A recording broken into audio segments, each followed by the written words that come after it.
All right, thank you.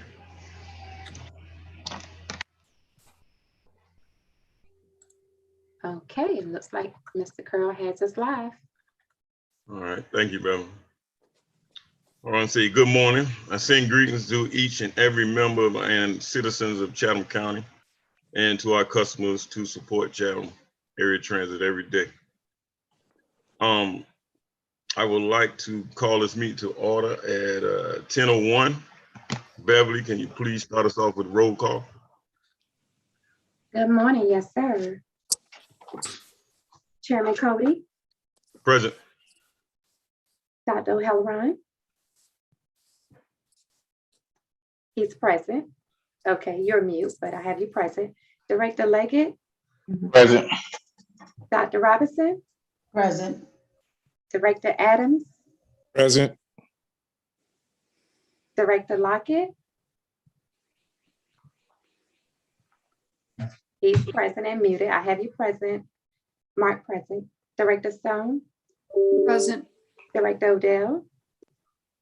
Here. And Director Emerson. Present. Thank you. Here you have a quorum.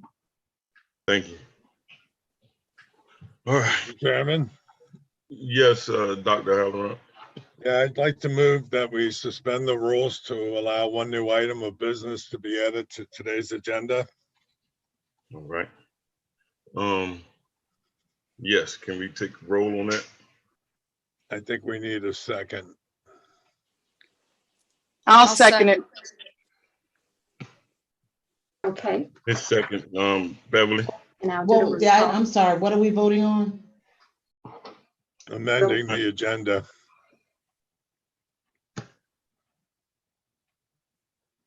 And we're amending it because, There's an item to be added that wasn't on the agenda. did we specify that item? I didn't hear the item. We have to approve the amendment before we can add the item. Okay. So I'm not clear. We're voting on an item that we don't know what we're voting on. Is that what I'm understanding? That's how the procedure is, yeah, unfortunately.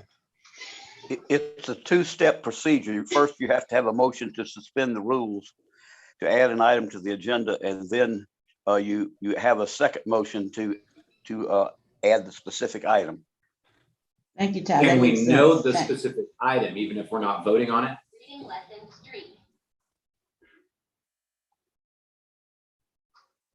We have to, We have a but motion. we have to vote on suspending the items first. We had a first, we had a second. If we're in discussion now, is it possible, is it not illegal to know what the next motion will be? No, it's possible if the person who is intending to add an item to the agenda is willing to disclose that. Certainly, I want to have an election for vice chair.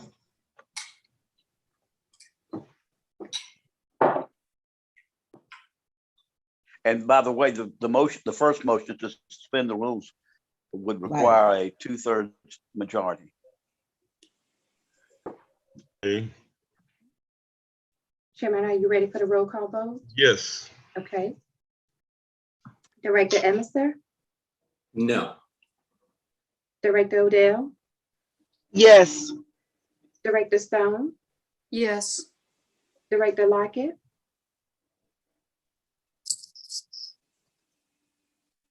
He's still muted. Director Lockett, are you able to unmute?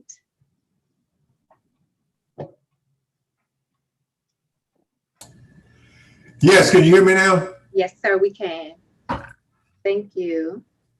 Was that a yes for you, Director Lockett? It was a yes. Okay. Director Adams, Yes. Director Robinson, No. Director Leggett, Nope. Director O'Halloran, Yes, and Chairman Cody. Yes. Motion passed by 2/3, Chairman. Thank you, Governor. Thank you. All right. We now have the adoption of the regular meeting agenda for April 27th. Wait, Actually, we have to do the election first. Still the election. what you have to do is actually have a motion Nominations, to yeah. add the item to the agenda. And this requires just a simple majority. All right, let's have a motion to move forward. I'll make the motion. We have an election for vice chair. We have a second. Second. Okay, Beverly? yes, sir. Now, Roll. yes, sir, I'll go into the roll call vote. Director Emerson, No. Director Odell, Yes. Director Stone, Yes. okay, Director Lockett, Yes. Director Adams, Yes. Director Robinson, No. Director Leggett, No. Director O'Halloran, Yes. Chairman Cody. Yes. Motion passed. All right. All right. Do we have Everybody needs to mute their microphones. Well, I want to make a motion to nominate Helen Stone. I'll second. Okay. And I'll go into a roll call vote. Chairman? Director Emerson, Wait, you have to ask for any other nominations from the floor. Are we having discussion or are we asking for nominations? We're asking for nomination to take a vote. I nominate Dr. Robinson. And I'll nominate myself. If I can nominate more than 2 people. No, and I was gonna nominate Clinton, Director Edmiston.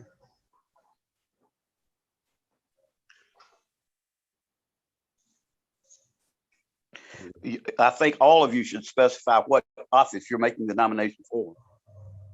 I'd like to nominate Director Edmiston for vice chair. All right. Do we have any more nominations? All right. Do we have a motion to proceed?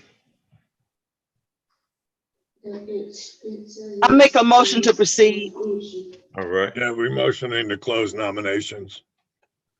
Yes, to close nominations. All right. Beverly, Are we in discussion? are we taking a vote to close nominations? We should, yeah. You should. Beverly, yes, sir. Director Emerson, What am I voting on? to close nominations. nomination.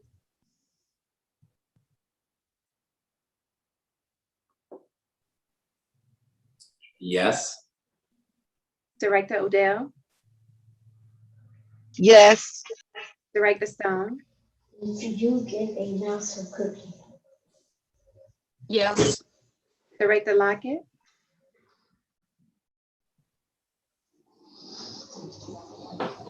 I think some of us are still muted from Beverly, from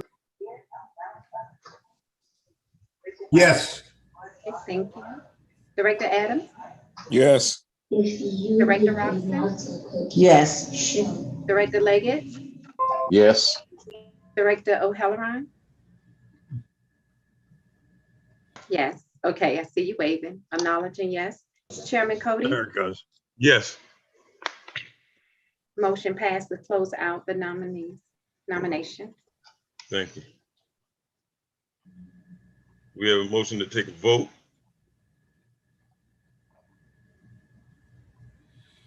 Take a motion. Also move. Second. I think we should post the docket before we vote, and then we vote individually. All right. Now we're going to adopt the regular board minutes for the agenda as of April 27th, 2021. Let's take a vote to approve the agenda for the day. So moved. Are we going into the consent items or are we? We're gonna take we're making a motion to adopt today's agenda items. I Okay, think we have to do the election first. I'm not sure, Ty. Do we do the election first, Ty? Well, since you've already had the nominations made and closed, that would be the next order of business, yes. But Ty, this was actually added to the agenda. So, Well, that's correct, but the chairman proceeded to nominations. So, it's sort of halfway. yeah, The glass is full at this point. yeah, because it should have been the last thing on the agenda. Well, I Are think we the in chair can- discussion? Is that a possibility? What was that, Ty? Certainly you can have discussion, but the question right now before the board is whether to proceed to the vote on the election of the vice chair at this point, or to defer the actual vote until the end of the agenda.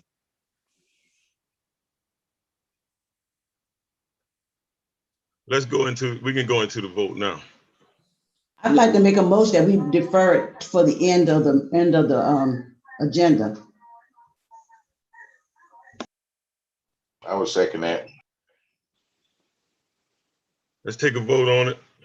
Well, if we're in discussion, I mean, I just want to say I think it's incredibly disappointing to watch this group of people specifically try to remove me as vice chair. Right now, point of order. We are now going to take a vote. Great, sounds great. Whether or not we're going to Hold on to your butts. at the end. we have a motion and a second to defer it to the end of the agenda. Director Emister, Yes. Director Odell,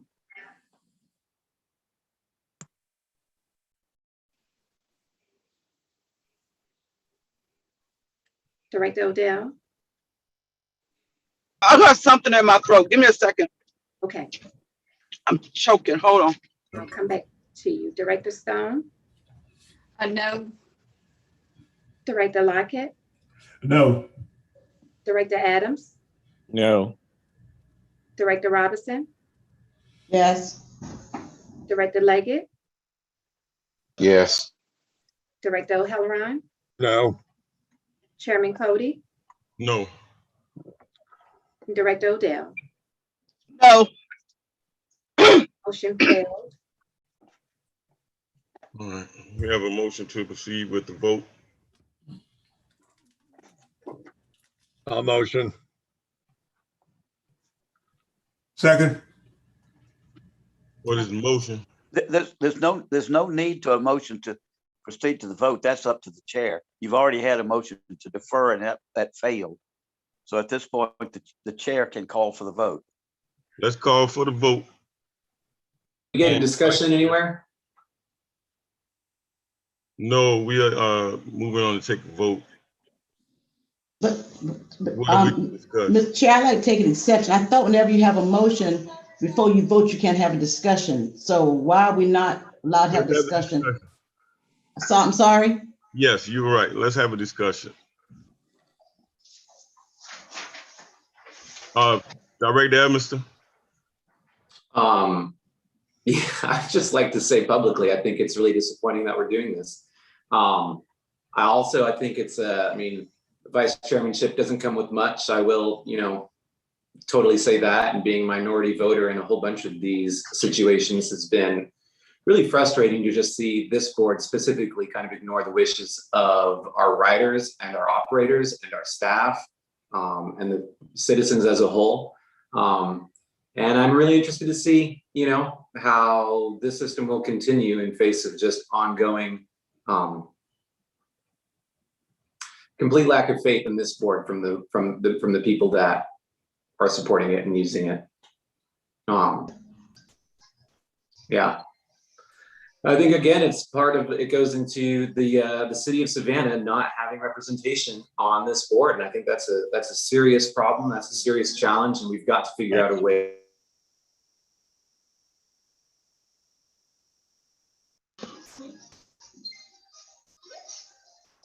Clint, you're muted. You're muted.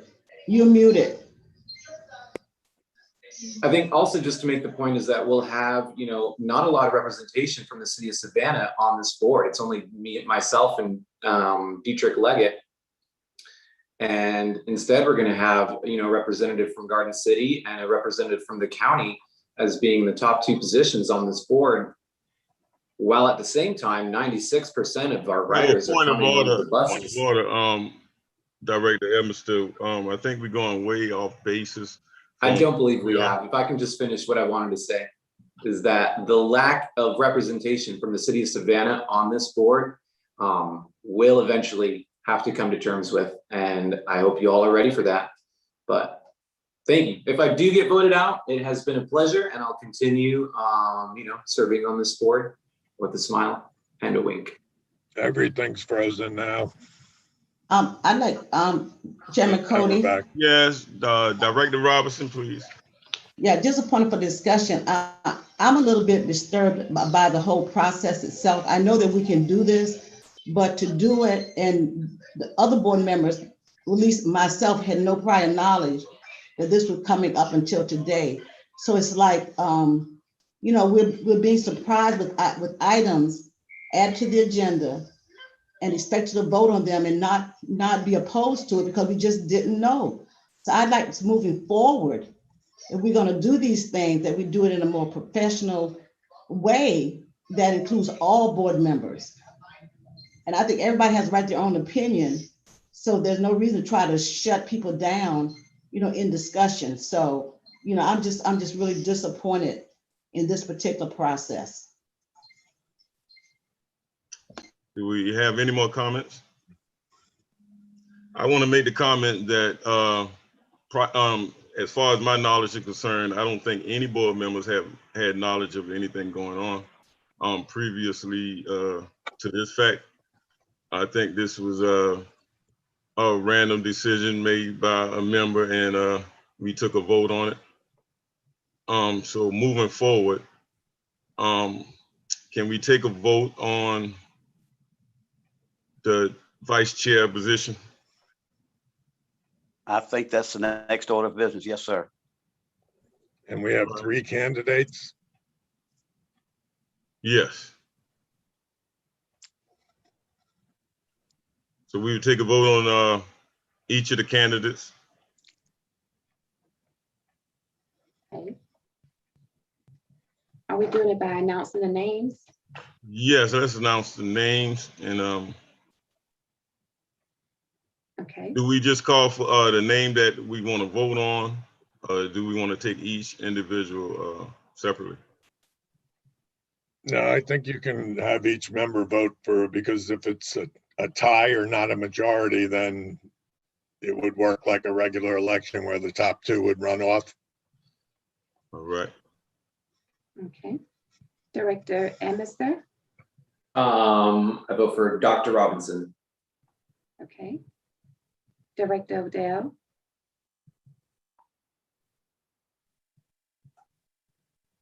I vote for Helen. Director Stone? This is odd. I'll vote for myself. Director Lockett?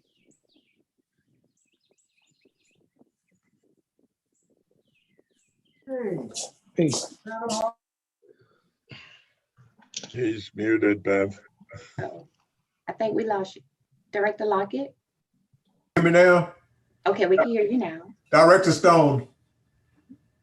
Director Adams? Director Stone, please.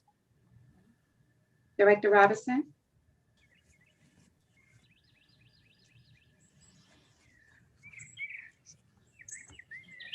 You're muted. Dr. Robinson? I'm sorry, Director Edmiston. Director Leggett? Director Edmiston. Director O'Halloran, Director Stone, Chairman Cody, Director Stone. okay. The votes have it to Director Stone. Thank you, Beverly. Congratulations, Ms. Stone. Thank you. Next, we have approval for today's agenda. Do we have a motion and a second on that? So I'll moved. motion. We have a second. Beverly, Okay, I'm sorry. The second came from who? who's the second? Second. Okay, Chairman Cody, Yes. before you take a vote on the agenda, may I ask that we remove number 10, item 10, the safety security temporary contract award, since it's still being vetted through legal. So Yeah, we're that's not prepared. Thank you, Ms. Ragland. That's my fault. Yeah, we want to remove number 10 from the Thank agenda. you. Thank you. And can I ask Attorney Butler a question about the agenda that we're voting on? Is he still here? Yes, I'm here. We're approving an agenda that we've already voted on, an item on the agenda. Is that right? We added an agenda item, we voted on it, and now we're approving the agenda? I thought you were at the point of approving the consent agenda at this point. No, well, they said the agenda.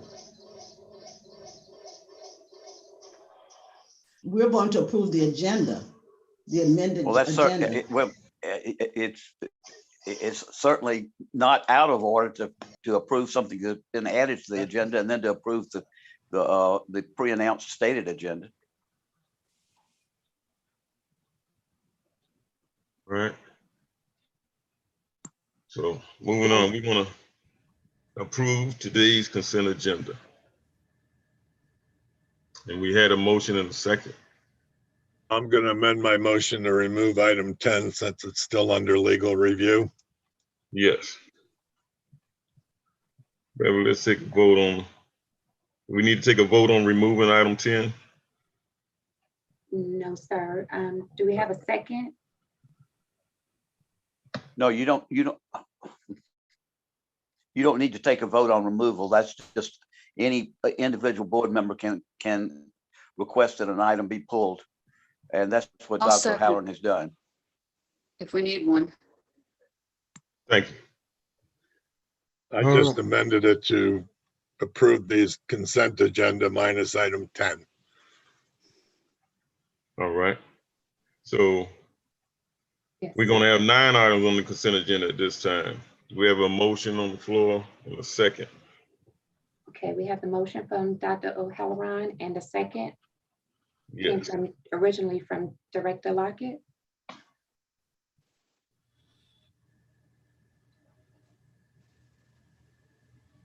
Director Lockett, do you second the?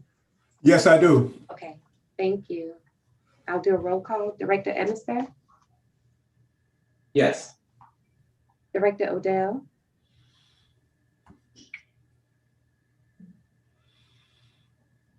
Can you hear me? Yes. yes, ma'am, thank you. Director Stone, Yes. Director Lockett, Yes. Director Adams, Yes. Director Robinson, Yes. Director Leggett, Yes. Director O'Halloran,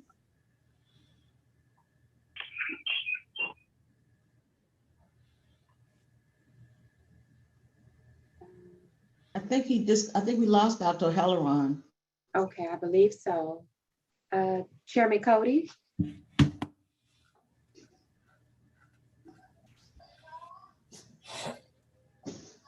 Chairman Chairman Cody, Cody is muted. Yes, Beverly. Yes. okay, motion passed, thank you. Thank you.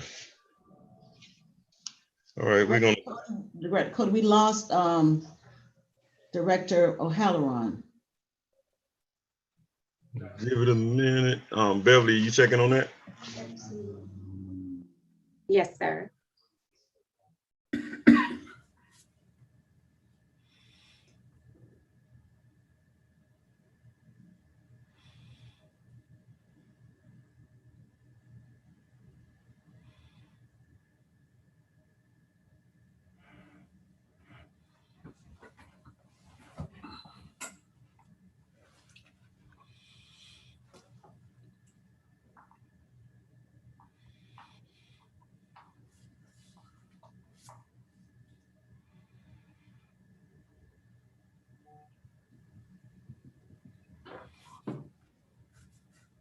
Okay, I have Dr. O'Halloran on the line. He is voting yes for the approval of the consent agenda. Thank you. Motion passed. All right. Thank you, Beverly.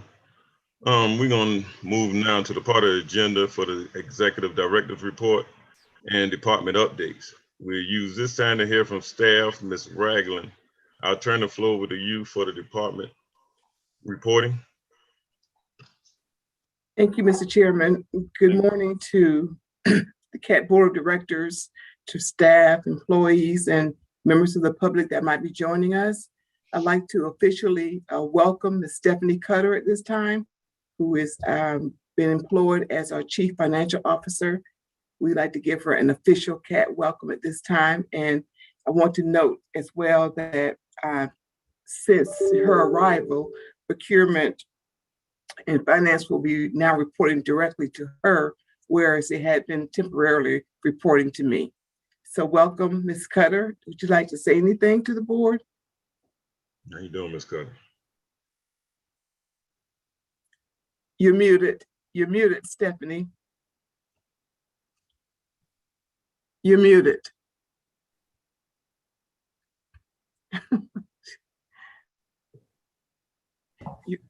You're muted. You can't. Beverly or Eric, can you unmute Ms. Cutter? I think what's happening is the option for her to unmute is on a different screen, and she may not be able to access it with the other monitor. We've been running into that problem. Yes, ma'am. Okay. Well, there'll be other opportunities, I'm sure, that we can hear from her, but we're really proud to have her on board, and we're looking forward to great things from Ms. Cutter. I'd like to report to the board as well that we would like to acknowledge some of our employee anniversaries. We noted in your packets just a brief example of the employee celebrations from January. We note that we had operators that are celebrating 21 plus years. In February, we had a senior operator celebrating over 29 years. Just past March, Calvin Lawrence celebrated 46 years as an operator. And in this month, we are very proud to share that Christopher Blake, who is our senior operator, celebrated his 48th anniversary as a CAT bus operator.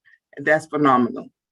We also want to let you know that we will be providing certificates to each of these employees starting from January 1st for their years of service, as well as we'll be issuing pins in the future, very near future, as soon as they arrive, for those employees who have shared 5 years or more in 5-year intervals. So 5 years, 10 years, 15 in 5-year intervals for those employees.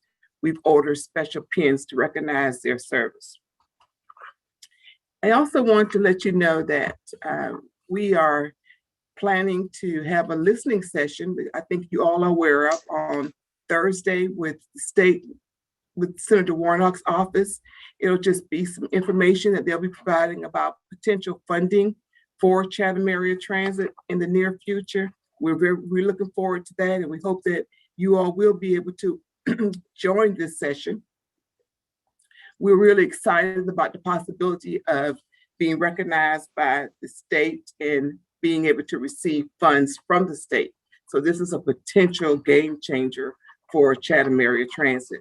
As you all know, we haven't in the past received funds from the state. So this is really a potential game changer for us. And with that said, I'll note that, excuse me, Mr. Backer is on the call. His report is included in my report, as well as Squire Patton and Boggs. But I'll ask Mr. Backer if he would like to say anything at this time. Just a couple of brief comments. I think the report pretty much speaks for itself. The key thing that we have looming on the horizon right now is a potential for a transportation special purpose local option sales tax referendum that potentially could be in November or potentially could be in the spring on the state primary. Meetings have been held with County Commission Chairman Ellis, the mayors of the jurisdictions, and the city managers. I have been able to secure a seat at the table for our chairman, Diedrich Cody, to participate in this process. Kat has been mentioned during those meetings. Michael O'Halloran. Join the meeting. As I was saying, Kat has been mentioned as a potential recipient of these funds during the initial meeting, and it appears that there is significant interest in providing funding to Kat for capital expenditures, most likely to be earmarked for electric buses and for water ferries, which obviously those funds would then be eligible for federal match that could significantly leverage the value of that funding. What we would be looking for, I have to look to staff and the chairman and to the board that actually is going to be determining this through the leadership of Chairman Ellis. But this is a work in process. The next meeting will be held sometime in May. I will be notified directly. The letter calling for that additional meeting will go out sometime, perhaps next week. And Chairman Cody, you should look for a copy of that in your inbox, in addition to me notifying you of when that will start to move forward. So what I would ask is that staff work with the chairman and the board to try to determine what a potential project list and a potential amount of money would be appropriate to ask for. Just as a benchmark, I believe we get $10 million out of SPLOST during the 5-year cycle. So that may be a pin on the map, so to speak. But again, this is part of a process that is moving forward. Just keep in mind that the school system has called for a continuation of their ELOST on a special election in November. So that is being considered in the equation as well. This is a work in progress, and I think I'll have more to share with the board at next month's board meeting. That's all I have to say. If anybody would like to ask any questions, I'll be glad to answer.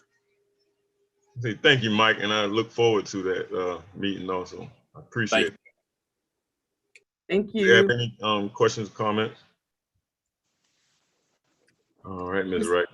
Mr. Chairman, we can go right into the service delivery update with Mr. Lenny Cooksey. Hello, good morning, Mr. Chair, Board of Directors, colleagues, and the listening public.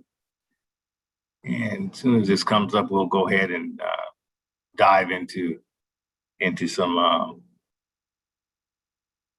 what turns out to be a pretty good month. Let's get there, we can see it. Let's go back here.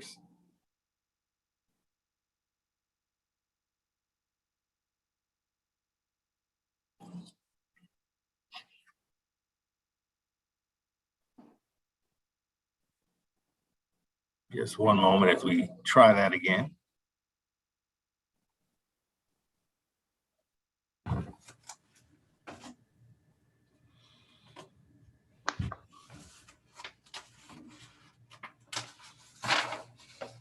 All right, again, good morning, and we'll go ahead and jump right into it. As far as our fixed route on-time performance, we actually saw a 1.6% increase in our performance, which is actually tied for our highest in the last 12 months. So encouraging to see us head in that direction. However, we're still under our goal, but it's a nice bump and good to see us moving in a positive direction in reference to our on-time performance. Next slide. Our ridership, good news and bad news here. If you look at last year, March, we're down, considerably, roughly around 74,000 trips. The good news is we did see 23,000 trip increase from last month. So that is encouraging. It's actually our 6th highest in the last 12 months. So that is encouraging to see. As you noted or saw back in January and February, we really were taking a hit. So I'm very encouraged to see that direction starting to shift, at least through the month of March. Next slide. Our schedule adherence in reference to our paratransit actually down 2 consecutive months. We've actually slid on the scales. However, the good news on this is we're still about 3% over our goal for the year. So overall, paratransit continues to perform well as far as on-time performance based on our goal, which is 90%. Next slide. Again, top performers, you'd see some of the same names here. Yeah, I'd like to give kudos to those individuals and really the whole para team as they continue to strive for excellence. So we'll, obviously continue to report this out, and I'm looking forward, hopefully towards the latter part of the year, where we'll be able to add fixed route into this mix as well. So good job, paratransit top 5 performers. Next slide.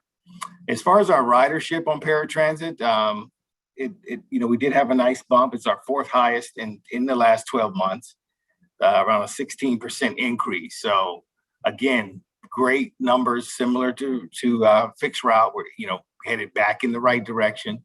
So it'd be interesting to continue to monitor this and actually see when we manage to get over those 8,000 trip numbers. So we're definitely headed in the right direction, and hopefully this will be a trend that'll continue. Next slide. Now, this is where we've seen our largest jump. I mean, very excited. I mean, it was really tough January and February, but we're looking at a 20,000 passenger increase in the month of March. This is our highest in 12 months. It actually exceeds what we were doing last year, March. So that kind of gives you some indication of people definitely out during the month of March. I mean, it remains to be seen how we're going to trend here, but this is definitely a strong comeback for the month of March and what's happening over in the ferry. So kudos to the ferry team for being able to pick up the pace and continue to do this. Now, keep in mind, they did this with less hours, service hours. So the boats definitely were a little more full this go around. So great job for the ferry team. Next slide. Our call center also improved by 7 seconds in reference to our wait time. A great number. It's our 3rd best performance number in the past 12 months.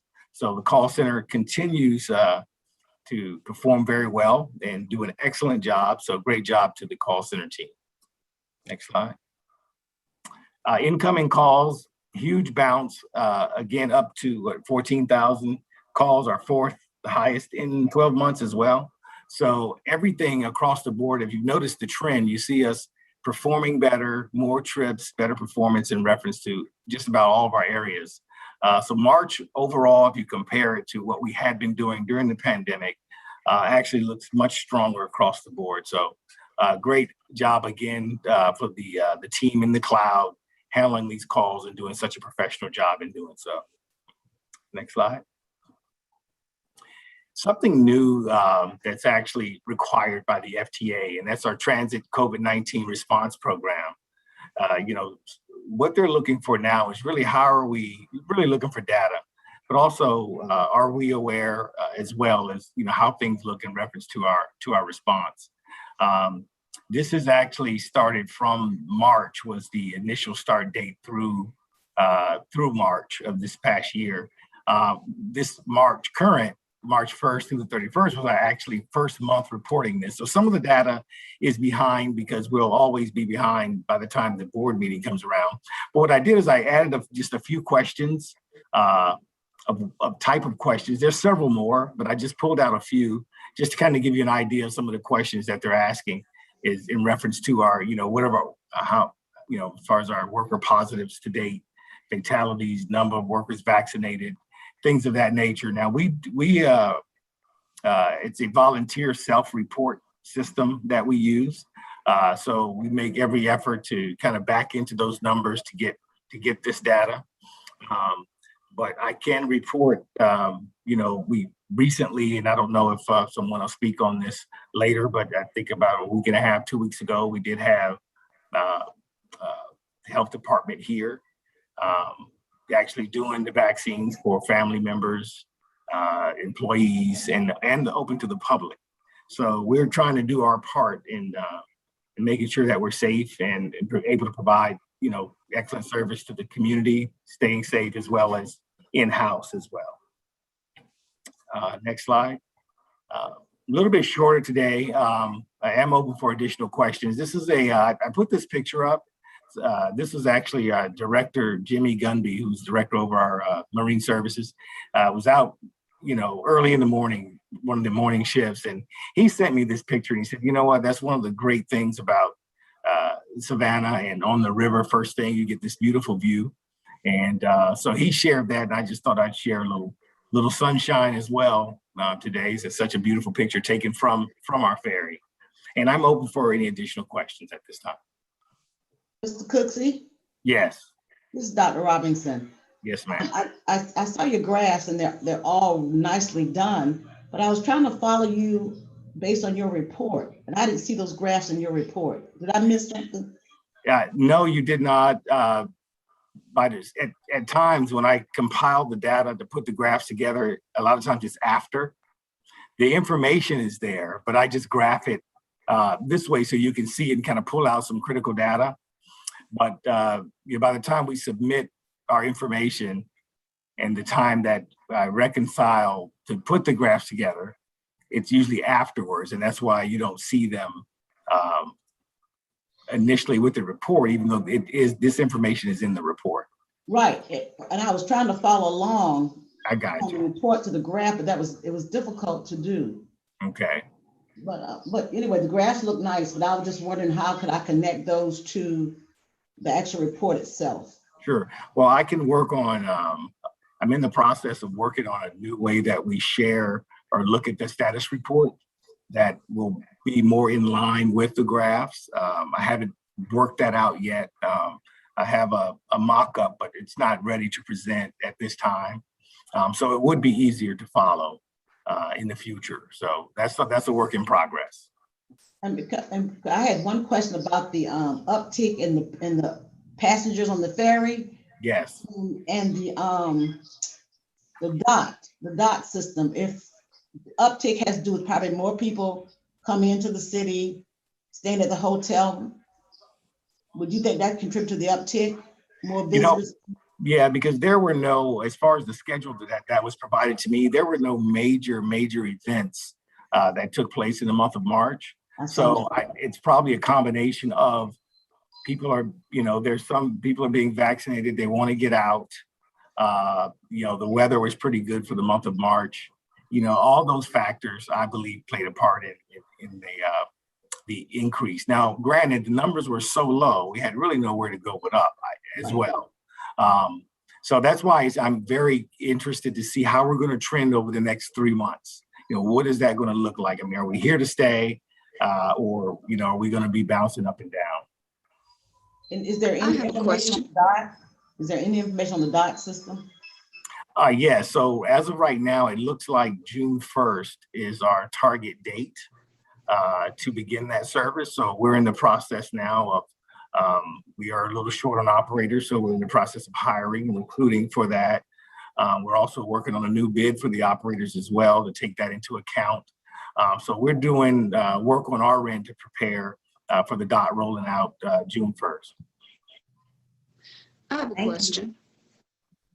Yes. I have a question. Yes, ma'am. I know that with the trade center expansion and future development on Hutchinson, have we thought about a long-range plan of the ferry system as Hutchinson Island grows? You know, that conversation initially when I got here there was conversation in reference to that. That is definitely something, though, however, we need to pick up and take a long-term look at that. You know, I hope to work with strategic planning, long-term planning on looking at what is our next step or what are our plans in reference to that. So I know that conversation went on prior to me arriving, and then we'll pick the ball up and continue with that. Yeah, I think we definitely need to be thinking in that direction, because news on a call that and granted, this sounds like pretty far off in the future, but 2027, the National Association of Counties will be hosting their conference here. So, you know, I'm sure there's going to be a lot of back and forth, just like when the State Association has their conference here.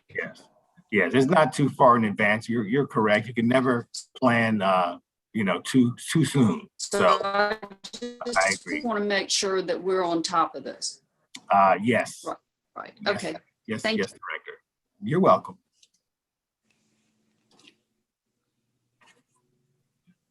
And I'm open for any more questions.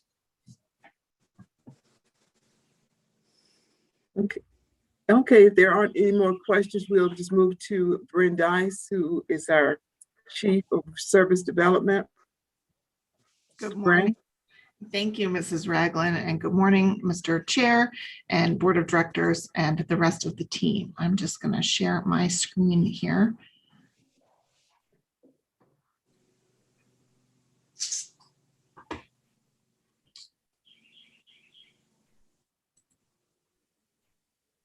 Okay.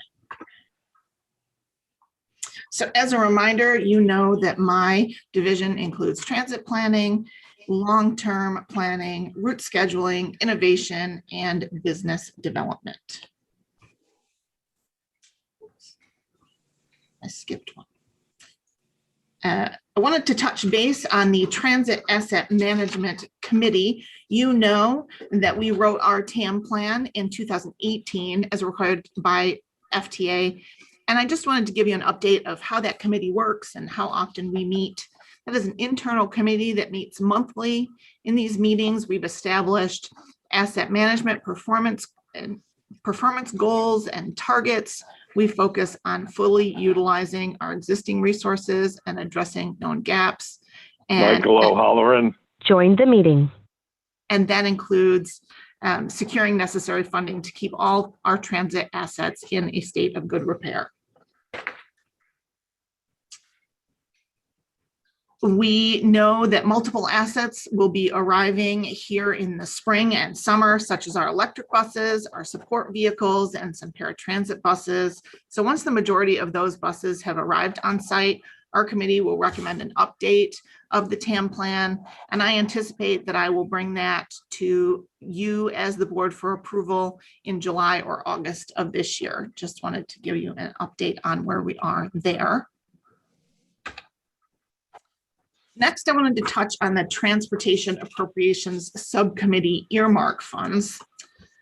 Earmark funding has not been available for approximately 10 years or so. So we were excited to hear that the Transportation Appropriations Subcommittee would be submitting earmark proposals again this year. This would be a 5-year bill request and included rigorous and fast process to submit proposals to the committee. The proposals must be eligible and currently included in the MPO's TIP and long-term plans, and they must already have the established community buy-in.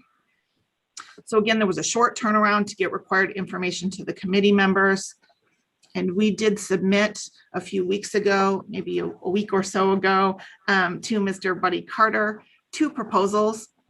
The first is our highest priority, and we let Mr. Carter know that this was our highest priority, the CAT Paratransit Center.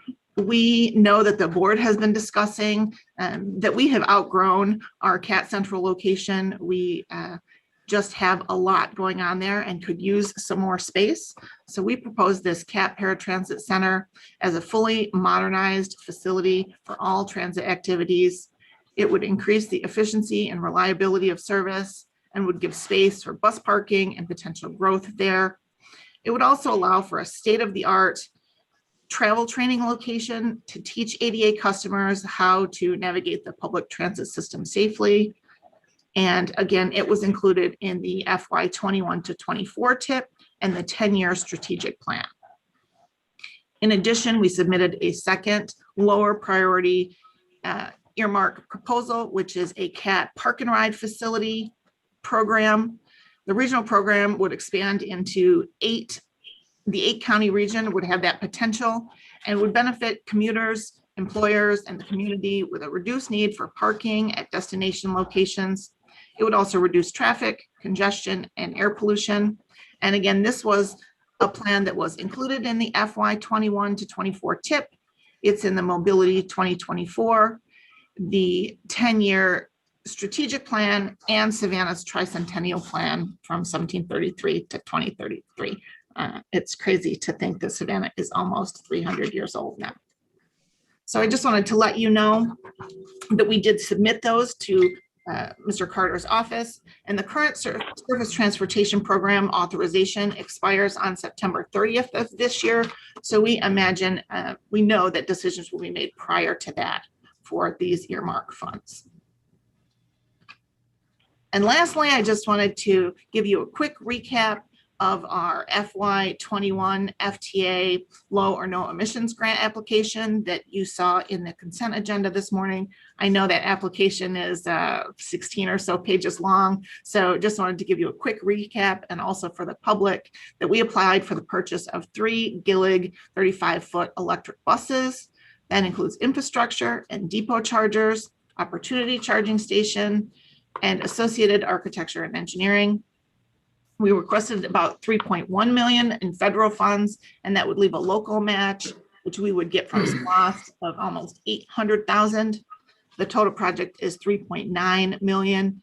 And this grant usually takes 60 to 90 days for it to get decisions made. So we look forward to hearing.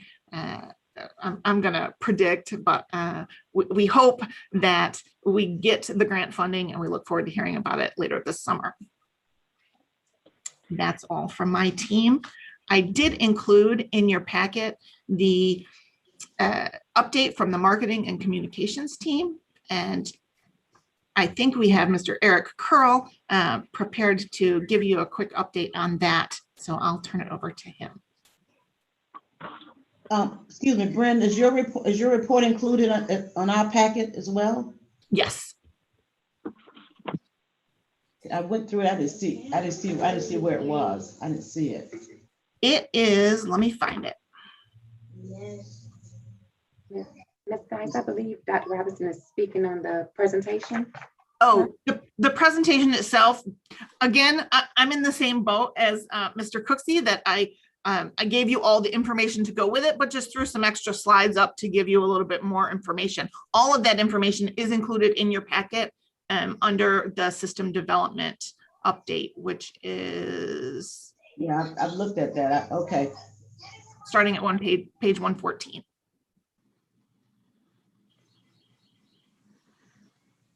I did see that.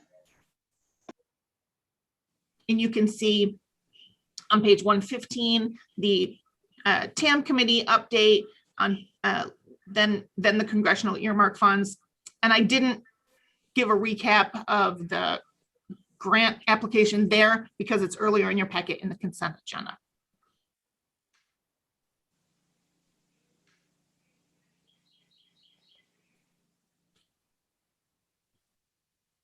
Are there any other questions before Mr. Curl gives his update?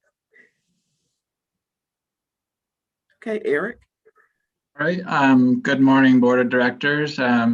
I won't go into too much details, but I'll just kind of, y'all have the staff report, so I'll just kind of run through some highlights here for you. I'm gonna try to share my screen here. Let's see if this works right. All right. Y'all see that? Yes. Y'all see the staff report now? Yes. Okay, yeah. We're continuing to promote CAT via multiple methods. Try to connecting with the community on events not necessarily transit related, just through events such as the Women's History Month celebration we did last month. Our main focus in March has been the promotion of our new mobile ticketing service, which we launched that month. And we did have an event on St. Patrick's Day out at the platform, kind of introducing riders and passengers to the new service, which allows them to buy mobile tickets with their cell phones, and they can use their cell phones as tickets. It's been a great service, and customers have really been embracing it. Our sales so far, let's see if I can find my notes. I have, in March, we had about $3,500 of sales, and that is about double than what we had projected when the service was initially approved by the board. So that's going great. And we will be continuing to focus on promoting that service throughout the coming months. We continue getting the message out about everything going on with CAT to our customers via our monthly printed newsletter, as well as our weekly electronic newsletter. And let me show you an image of our March newsletter here. Can y'all see that? Y'all see the newsletter there? Yes, yes. Okay, great. Yeah, and that we promoted the mobile ticketing. We talked a little bit about the plan to reevaluate the airport express shuttle. Another number of other information we found would be helpful. CDC requirements regarding masks, developments regarding board and access to watch the board meetings, that sort of stuff. So we just want to make sure our riders are informed. So I'm doing our best to do that. We also promote these things via social media and printed materials spread throughout our facilities, as well as going out and engaging with the customers. Get back to our report here. Again, we also have many communications with our employees. We do a internal newsletter called the Inbound, which is sent out every week to make sure they're informed of everything going on. And we also put some training materials in there, like the mobile ticketing. We're helping get them set up to how the mobile ticketing works, and that's been going well so far as well. We do have a text notification service that I'm not satisfied with the number of subscribers we have. We have about 113 subscribers, so I really want to start pushing that service out again. I think that's really beneficial to our employees, or to our customers, I'm sorry. It actually provides some information about major service changes, updates to service, and public meetings and events, that sort of thing. We do actually have a employee text notification service too, that sends out text to employees for emergencies and other policy changes, service changes, that sort of thing.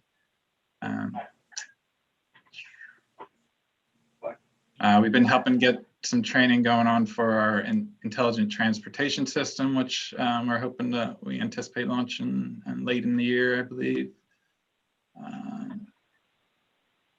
And employee engagement, we did launch our Catitude Employees of the Month program in March, and I want to make sure to congratulate our first winners. That was planner scheduler Joyce Eckford and operator Brenda Osborne. So congratulations to them. Continue getting media releases and press releases out, garnering plenty of news coverage regarding CAT. So, and Sarah's been doing a great job getting word out on social media. One of our biggest posts was regarding our celebrating International Women's Day. Did a series of collages with CAT's female workforce. And I think that's it, unless you all have any questions for me.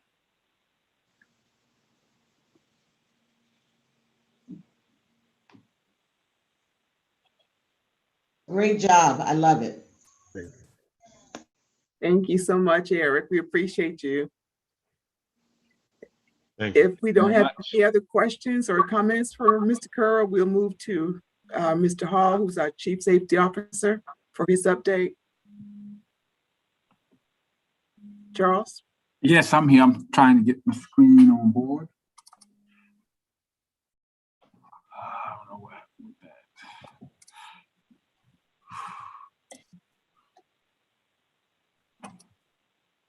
Okay, do y'all see the screen?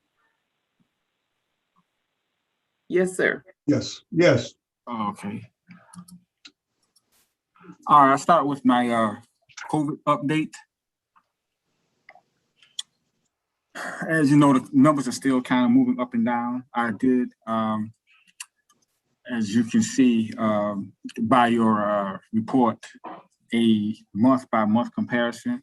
Those numbers have changed since then. I have some also additional information I'll speak on with the slide that I have on the screen now. But before I get to that, just to give you an indication of how the numbers are moving, I reported, I think this report was prepared Friday, where we had for the month of April, 872,396 cases, 17,304 deaths, 60,881 hospitalizations, 9,963 ICU recordings. Since Friday, that number, for example, of confirmed cases has gone from 872,396 to 800,776, 146. So the numbers are still trending upward. Just in Chatham County, in a month-to-month comparison, there were 19,261 cases reported in March. There were 19,983,000 total cases for the month of April. The deaths are going up as well. We had 377 as of March. That number had inclined up to 412, and hospitalizations went from 1,539 to 1,609. What you see on the screen is a CAT survey, an internal survey we took regarding vaccines. We had 66 respondents. Of those, 33 indicated that they had taken the vaccine. 16 said they had not, and 13 said that they were not planning to receive a vaccine. So we're still monitoring that dynamic. As Mr. Cooksey said, we did have a clinic here at CAT, so we're still trying to encourage our staff to become vaccinated. Moving on to our accidents. Please report that there were no accidents reported for paratransit for the month of March. However, there were 7 non-preventable accidents and 1 preventable accident, all which were on fixed routes. So we're still trying to monitor that. This is also important, risk management. Those are all-time numbers. And as you can see, what's driving the numbers is the motor vehicle collisions, up by 50% over all of our claims in terms of risk management. This slide is important because it gives us an idea of how we need to target our training. This past week, I met with our partners at Sterling Seacrest about our training regimen. Of course, as we know, they offer training. We actually talked about the training that we currently offer at CAT, and the training that we are offering is almost identical to what they would be offering. So they actually looked at what our training plan consisted of, and they're still offering additional assistance. So as we begin to roll out our safety meetings and our training in person, they would be willing to partner with us in those endeavors. They also had an opportunity to take a look at some of the inbound weekly periodicals that we sent out. And what I've done was touch on specific topics dealing with these types of situations or opportunities for training that have been pointed out to me as a result of complaints and the information that we're getting from our risk management partners.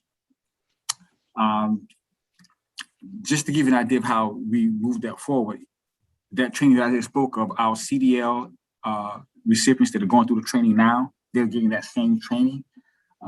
We have 5 new individuals going through the training now.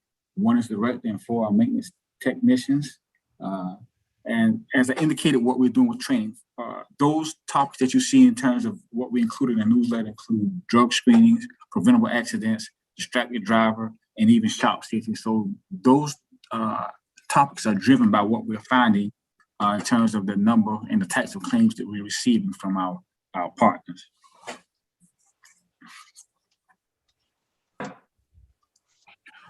Additional safety highlights include our drug screenings. Those are our partners that you see to the right. We're constantly in contact with them to make sure that we're compliant with what we're doing. We've had, for the month of March, 11 randoms, 1 post-accident, and 1 pre-employment drug screening. DOT, we had a total of 14. 8 of those were associated with operators returning back to work, and 6 were the routine annual DOT physicals that they have to submit annually to remain employed. And during the month of March, we did have 1 workers' comp case that had been opened up.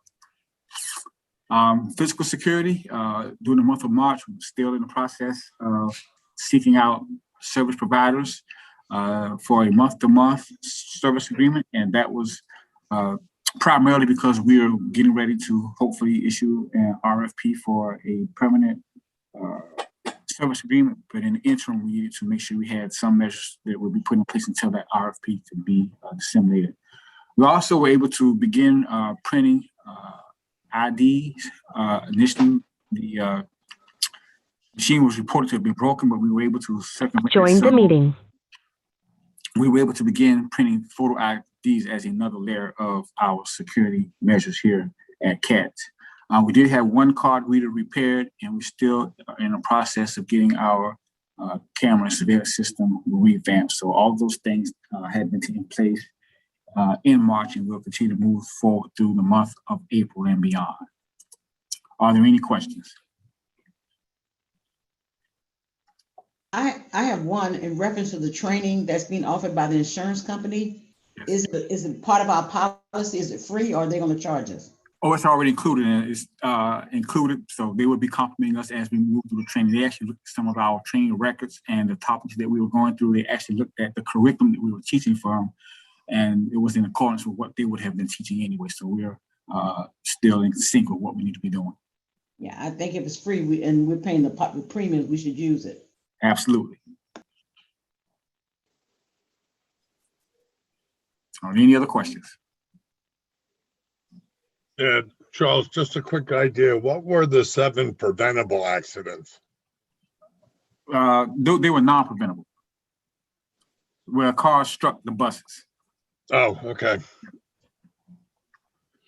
I thought we had 1 preventable and 7. Oh, never mind. I misread my own notes. I do write pretty sloppy when I'm writing.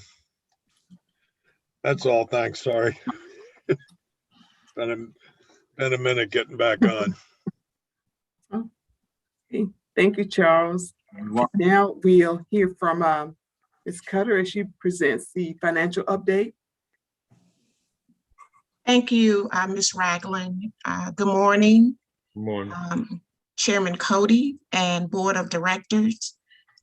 First of all, I'm delighted to now be a part of the CAT team, and I have goals that will strengthen compliance in the area of procurement and fiscal stewardship. Hopefully within a relatively short period of time, you will begin to see improvements as we move forward to, first of all, increasing our reserves so that we can move away from depending upon debt to fund day-to-day operations. Next slide, please. The financial overview for the month of March 2021, as you can see, in comparison to budget, both revenues and expenditures are down. One thing I wanted to note, just as revenues reflect the downward trend, primarily because of the impact of COVID-19, staff has done an excellent job in controlling expenditures as well. In comparison to budget, you can see that expenditures are also down.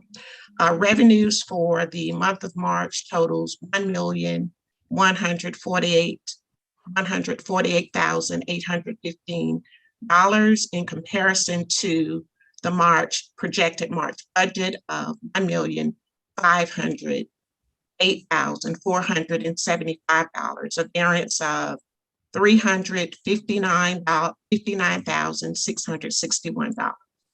Year to date, actual in terms of revenue down from budget, $15,756,365 in comparison to the 2021 budget of $19,637,049. Total variance of $3,880,683. Expenditures reflect a similar picture with actual downward trend in spending.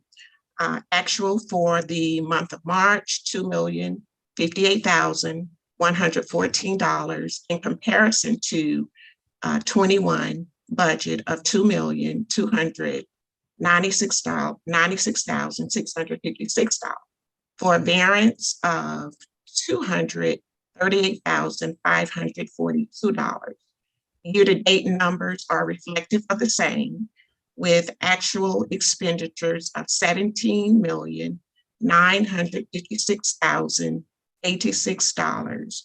Fiscal year 21 budget, $20,669,905 for a total variance of $2,713,819.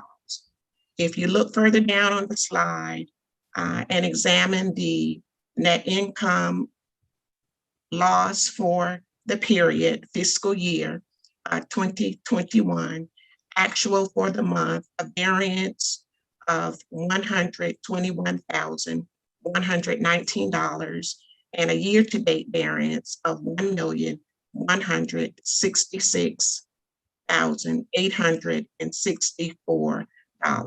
Overall, revenues are down, and so are expenditures, down year-to-date and for the month of March. Next slide, please. Revenue by category. As the pie chart reflects, the which is typical for CAT, major revenue source, of course, is paratransit revenue, grant revenue, and special district transit tax. The pie chart is very specific, and you can see the numbers applicable to each revenue category. Next slide, please. Expense by category. As typical, the major source of spending is towards salaries and wages and employee business benefits, as this is the category that truly moves the organization. Other expenditure categories reflect the expenditures tied to the work that employees provide for Chatham area transit. Next slide, please. Cash receipts, funding sources. Here's a list of the cash receipts. Chatham County Special District taxes, $253,263. Paratransit funds, $398,437 from the city of Savannah, $71,847, and grant, FTA grant assistance, $959,830. As of the end of March, the operating cash balance was $5,161,110. This is very positive, $2.1 million over the goal of a end of month balance of $3 million. Next slide, please. This graph shows the actual and projected cash collected during the period. As you can see, by the end of April, we expect or project revenue to be down from 5.1 million in March to 4.3 million in April, a continued decline in May down to 3,875,769, and back up in June, anticipating transit tax revenues coming in. Next slide, please. Thank you very much for the opportunities at this time. Are there any questions from the directors? Ms. Cutter, I got a question. Sure. I always like to pay attention to that last slide, and it's interesting to see how it changes from month to month. And it definitely looks like all those numbers are trending in a positive position. Yes.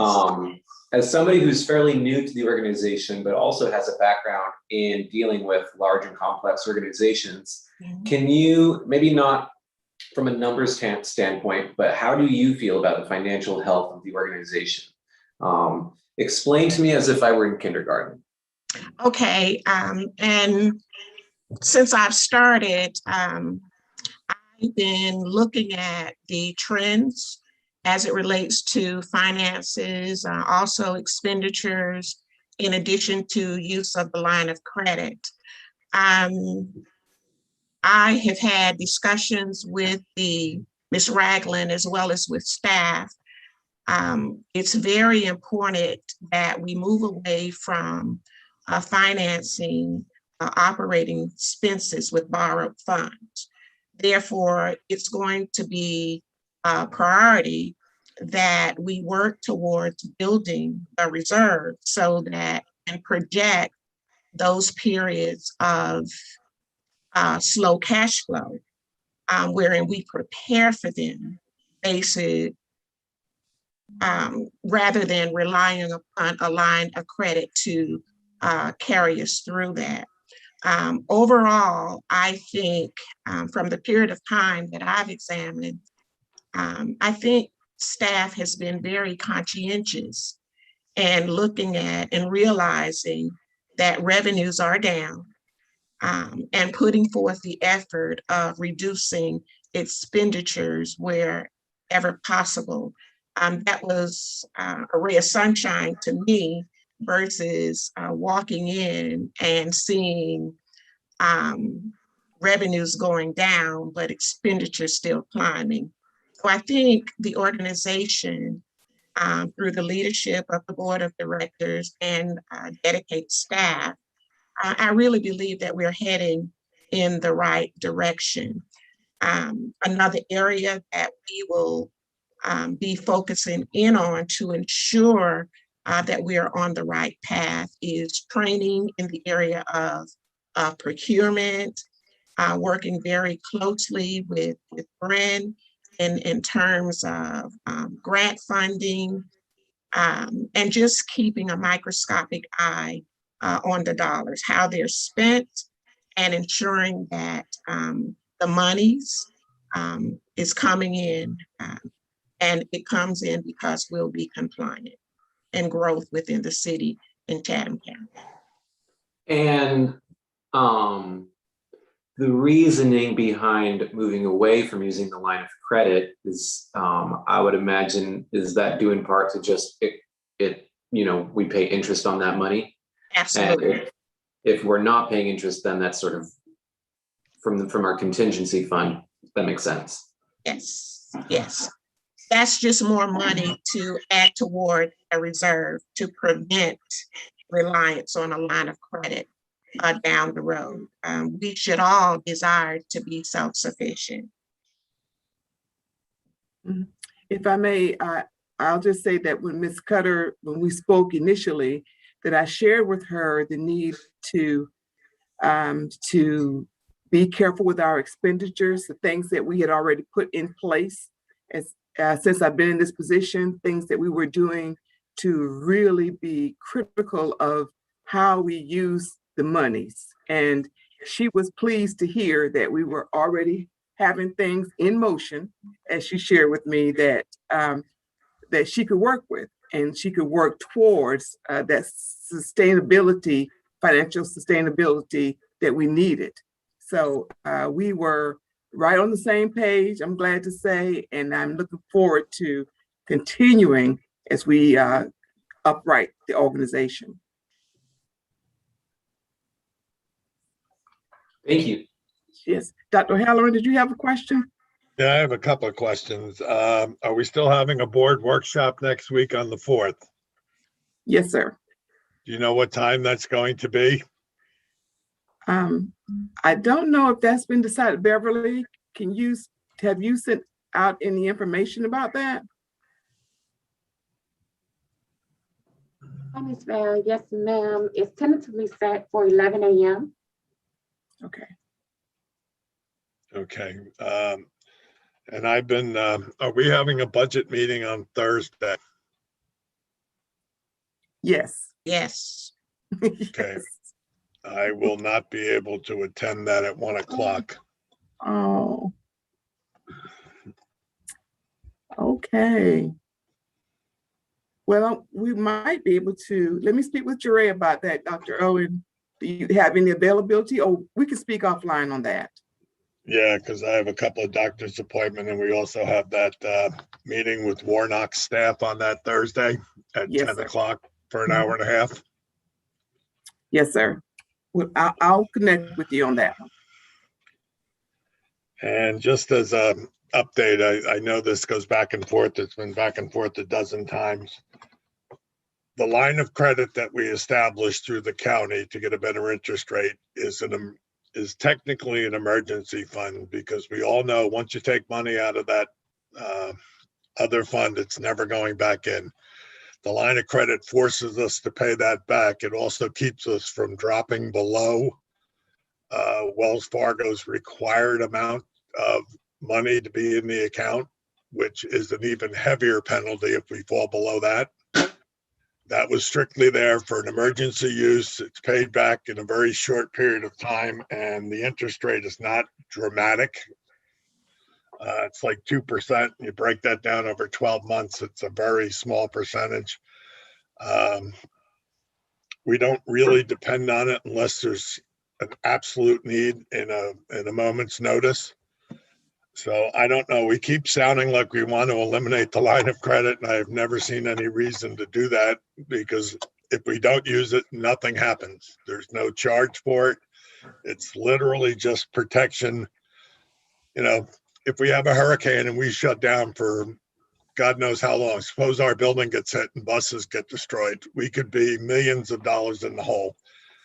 That's another 1.5 million that we have access to that, you know, could be used in an emergency situation until we can build the reserve fund up to the recommended like 6.5 million that FTA recommends. We're not there yet.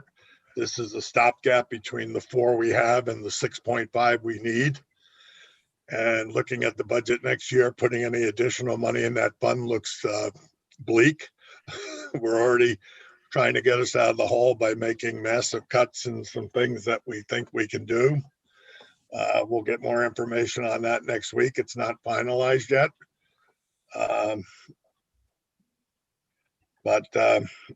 You know, we aren't, those numbers are great, but we are in the hole right now. We will be trending in the hole until fares increase or we start getting money from the city, which won't happen until June. And we usually get that late June. Right now, we're level on the tax digest at recommendation from the county. So we don't know if there's going to be an increase. We're hoping there is.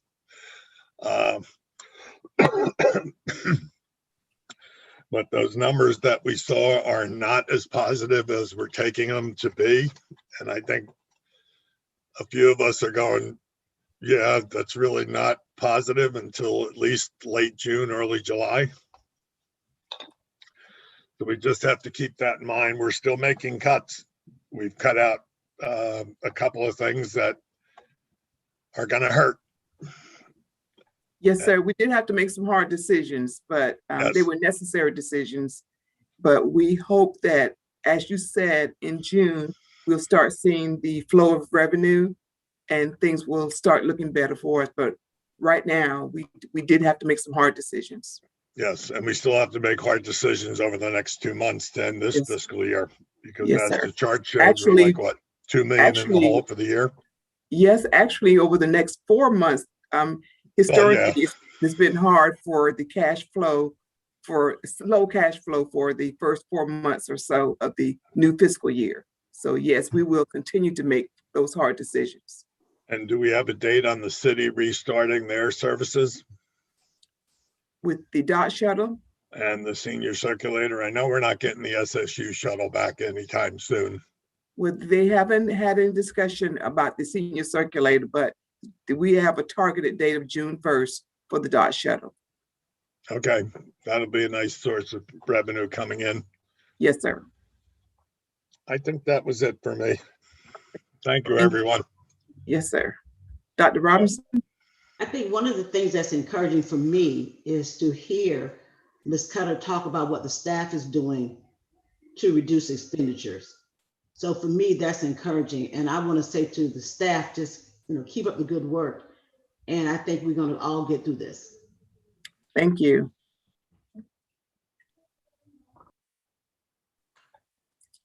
That concludes our report, Chairman Cody. All right, thank you, Ms. Ragland and staff. That was very informative on your information today, as usual. Thank you for the good work. Moving into executive session. We have executive session on the agenda today for the purpose to discuss tax matters and personnel. I need a motion and a second to enter into a closed session to allow the chair to execute an affidavit for the executive session. Do we have a motion and a second? Dr. Robinson. I move with a 5-minute break. Oh yeah, definitely. I second that. All right, do we have a motion and a second on moving into executive session? So moved. I second. Thank you, Beverly. Note that with a 5-minute recess. Okay. Yes, sir. And I'll do the roll call. Thank you. Director Emister, Yes. Director Odell. Okay. Yes. Okay, thank you. Director Stone, Yes. Director Lockett, Yes. Director Adams, Yes. Director Robinson, Yes. Director Leggett. Hey, wait, this is Dietrich. I'm getting ready to go. Yes. Okay. Director O'Halloran. Yes. Chairman Cody. Yes. Okay. Chairman, it's 11:30. We'll reconvene at 11:35. We'll go into executive session at 11:35 after the 5-minute break. Thank you, Beverly. Okay, thank you. You want to come out? You want to come out, bud? I'm starting the breakout rooms for the closed session.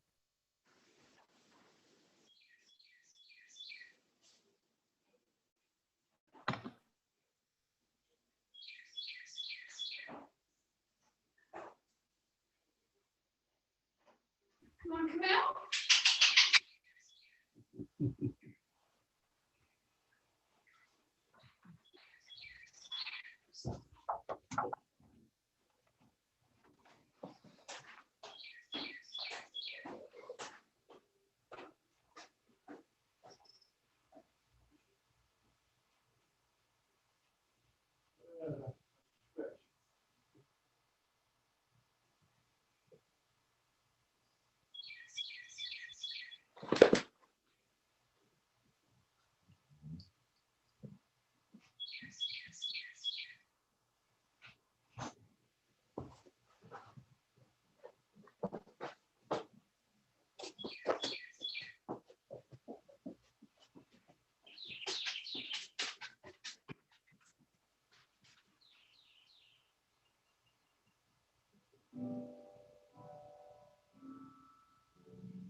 All right, we made it back.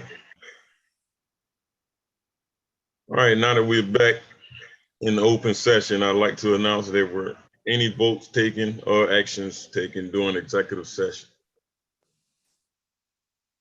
Moving on to old business.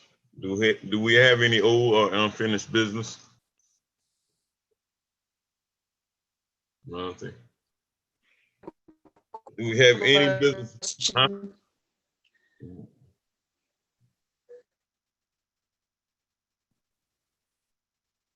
All right. With no other business today, I would like to adjourn this meeting today. Would like everybody to enjoy the rest of your Can day. you hear me? You're breaking up.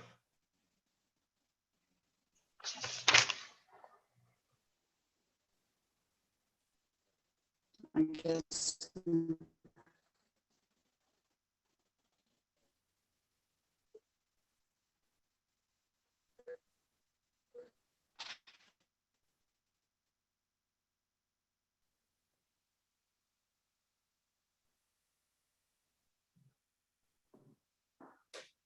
Did Director Stone have anything? Chairman, I believe Director Stone was trying to make note of something, but we have lost her. All right. Connection has dropped. All right. Maybe we're going to adjourn the meeting. Thank you.